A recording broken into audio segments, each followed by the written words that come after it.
Good afternoon, and thank you for joining us for another Construction Netcast.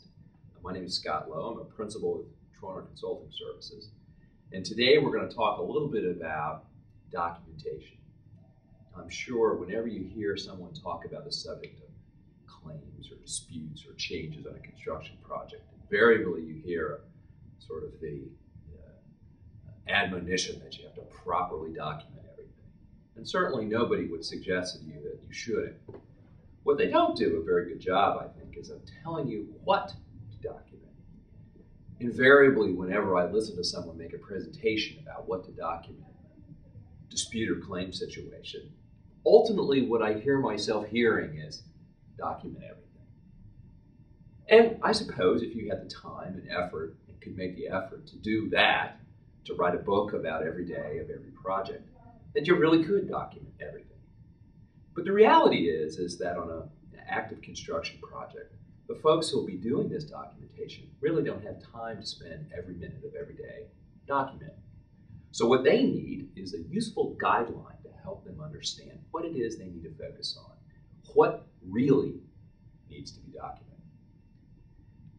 So I'm going to take a couple of minutes here and talk just about some of the things that should go through your head when you're trying to make decisions about what should be documented.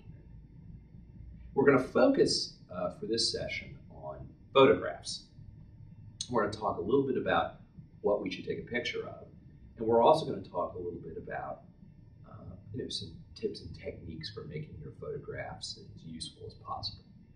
So let's start first talking about what it is exactly you want to take a picture of as documentation.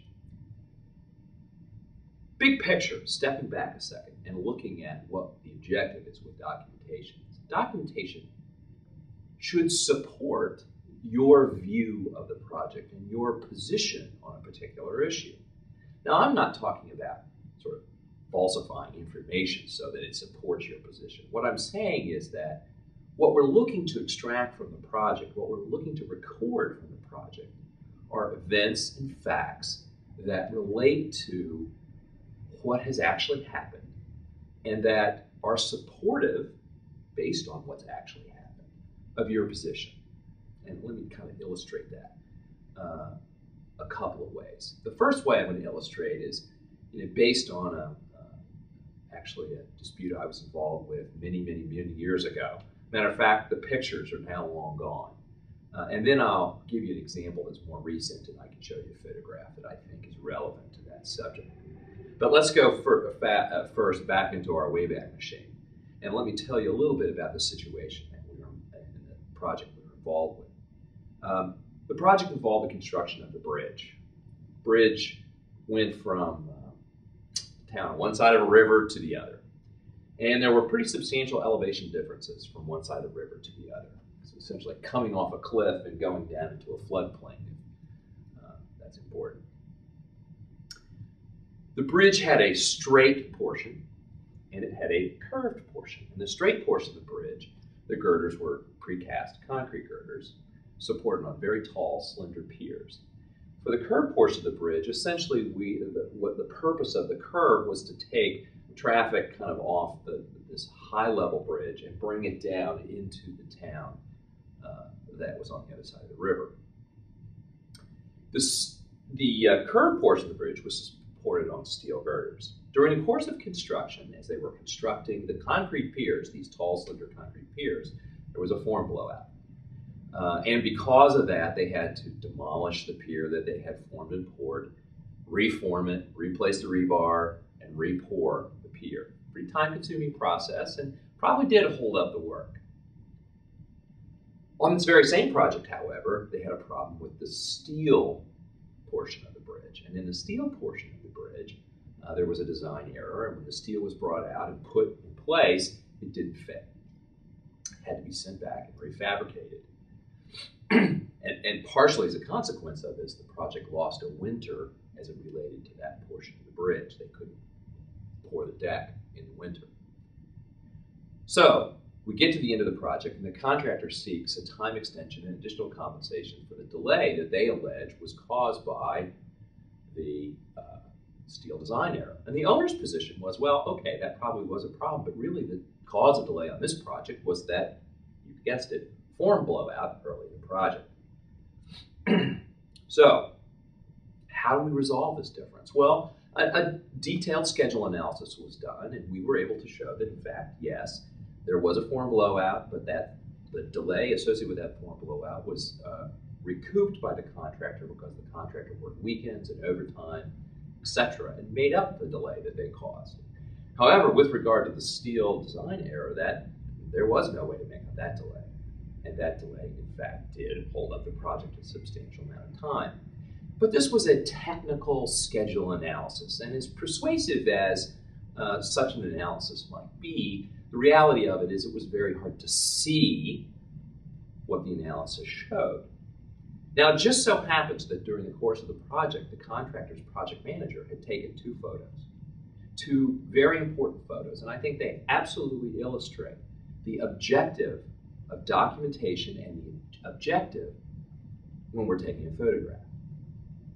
The first photograph was taken standing at basically the line between the concrete portion of the bridge and the steel portion of the bridge. And the photograph looked out over the deck of the concrete portion of the bridge, and it was essentially complete. But for the striping, it was done. When he took a picture then out over the steel portion of the bridge, there was no deck. It was just bare steel erected between the piers, from pier to pier. The point being that it's impossible, really, for the concrete form blowout to have delayed the project the same amount as the steel error, because at the end of the day, the concrete portion of the bridge was done, but the steel portion was not. So, what was the point of the picture? The pictures absolutely proved that point. They absolutely proved that the concrete portion of the bridge was not delayed and was completed timely, and absolutely established that the steel portion of the bridge was not. So, despite the fact that there was a very detailed schedule analysis to support those pictures, and perhaps that analysis is still essential,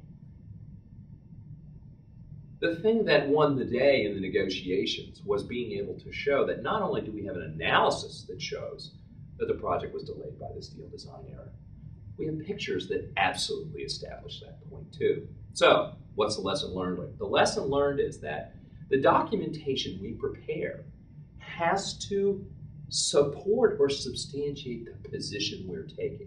No, you don't have to document everything, but you surely did need to go out on that project on the day that that project manager went out and take a picture looking over the completed concrete deck and over the incomplete steel portion of the bridge. That was good documentation. Those few minutes that that project manager spent taking those pictures was worth hundreds of thousands of dollars in the ultimate negotiation of the project. Had the project manager spent all his time walking around the project taking pictures of everything from every various vantage points, the point could not have been made more clearly than those two pictures. So to me, that's a classic example of when we're trying to document something, we're trying to document what happened in such a way that it illustrates why our position is correct. Okay? Now let me give you another example, a project we worked on. Electrician, general contractor get into dispute. The general contractor alleges that the electrician operated very inefficiently, delayed the project, and primarily the evidence of this was that the electrician's project manager showed up in the morning, went immediately to the trailer, job site trailer, came out at lunchtime, went into the local bar, stayed there for the rest of the day, and never showed up in the project again. And because there was no oversight and no management, the crews slept, and the crews played cards, and the crews read the newspaper, and the crews disappeared for hours at a time. And as a consequence, the electrician's work didn't get done, and the project was delayed by the electrician. Now, the electrician threw a little bit different stuff. The electrician said, no, I did a great job. The problem on this project were all the problems that the general contractor had in terms of getting its work done. And the electrician was actually held up and made inefficient by the way the general contractor mismanaged the job. And they had some examples of why they believed that, or what they believed to be evidence that the general contractor had, in fact, mismanaged the job. So it came time for us to help the contractor in terms of evaluating the electrician's performance. And one of the questions we asked was, okay, let's dig out the documentation that you've accumulated during the course of the project that shows that the electricians were sleeping on the job, that the electricians were playing cards, that they were reading the newspaper, and that they were, in general, not well managed and thus not performing the work efficiently or delaying the work because of their sort of oversight problems. And the general contractor felt pretty confident that their records would support that.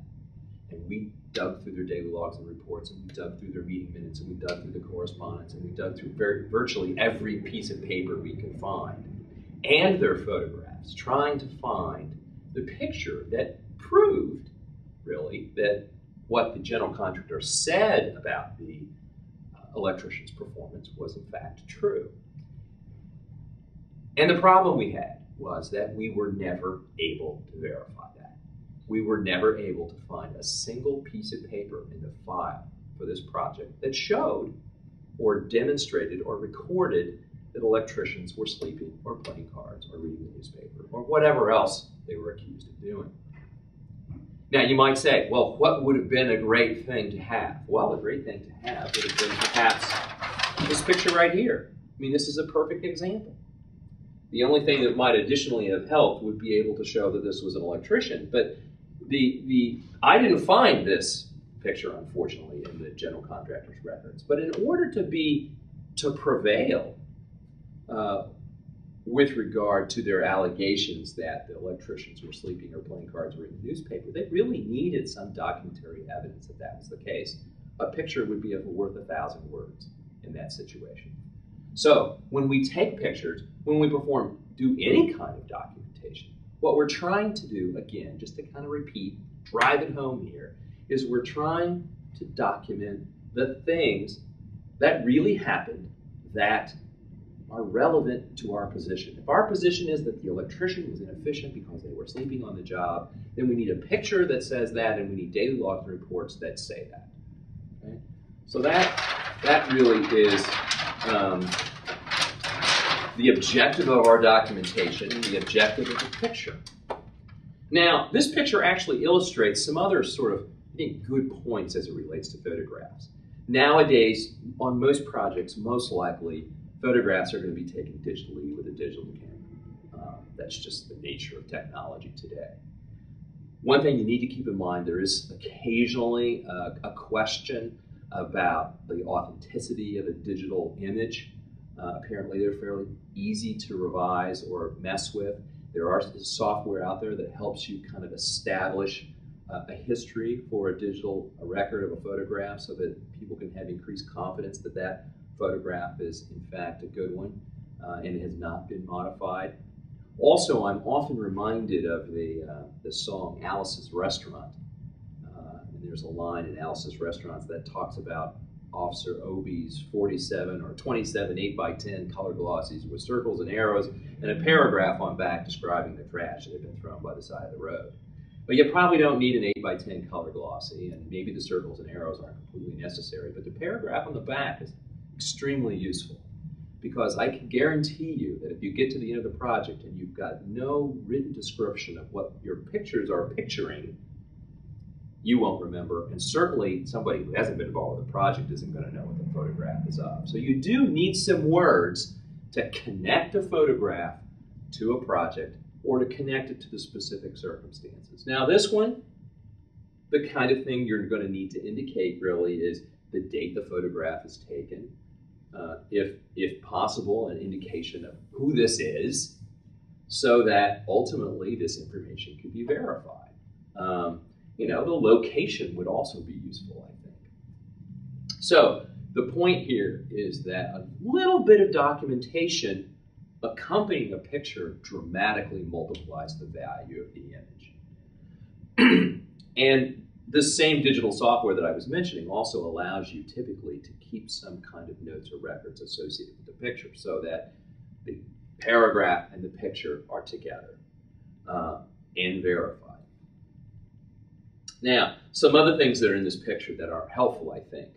One is you get some sense of scale because you kind of appreciate everything in this picture in terms of how big it is. You have a rough idea of how big a hard hat is, or how big one of these orange cones is, or how this yellow caution tape looks, because we've all seen those kinds of things.